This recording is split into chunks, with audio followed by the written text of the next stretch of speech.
Bago pa man magsimula kanina ang game ng Golden State Warriors at Denver Nuggets, maraming mga fans at analyst ang naniniwala na matatalo ulit dito ang Golden State sa hindi na naman paglalaro ni Stephen Curry. Pero sa kabila ng pagiging kulang na lineup, nagawa nilang ma-upset ang Denver Nuggets 128-117. Na-spoil pa nga nila dito ang huge performance ni Nikola Jokic na nakukuha ng 35 points, 20 rebounds, 12 assists. At nagawa nila yan sa pag-step up ng halos lahat. At 7 dito ang nagtala ng double-digit points na pinangunahan ni Moses Moody na merong 23 points. Pero ang tunay na naging rason ng panalo si Brandon Podziemski na nagtala ng 18 points, 15 rebounds, 9 assists kasama ng crucial shots para mapigilan ng Denver na makagawa ng comeback.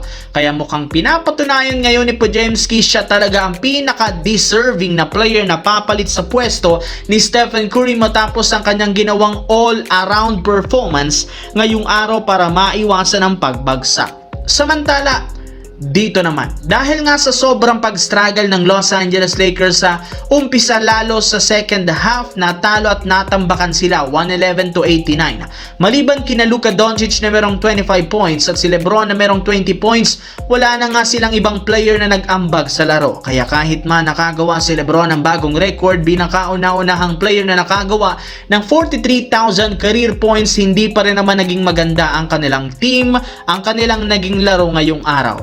Pero marami ang nakapansin na mukhang napakaraming missed calls ang nagawa ng referee. Well, sa mga hindi nakakaalam, una na nga pong nakakuha ng technical foul ng magkakasunod.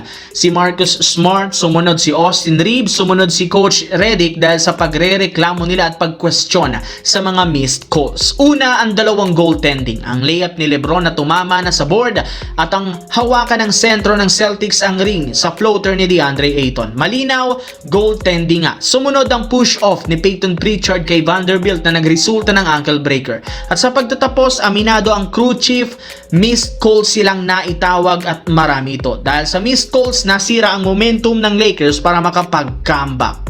Sa kabilang banda, mayroon na nga sana ang Minnesota Timberwolves ng pagkakataong makaangat sa West kasunod ng pagkatalo ng Denver Nuggets at Los Angeles Lakers. Kailangan na lang naman sana nilang maipanalo ang game laban sa Philadelphia. Ngunit sa hindi inasahan, natambakan rin sila 135-108. Hindi dito naging sapat ang laro ni Anthony Edwards na nagtala ng 28 points. Wala man lang siya ditong nagawa para makasabay. In fact, na-posturize pa nga siya dito ni Tyrese Maxey sa isang transition play. Literal, natulala na lamang. Wala na nga sila ditong nagawa matapos silang ma-outplayed ng husto ng kanilang kalaban. Kaya natameme nga ngayon si Edwards sa kanyang interview dahil kung dati siya ang nag-in-your-face dunk, ngayon naman siya ang dinadakdakan ng harap-harapan ng mas maliit na gwardya.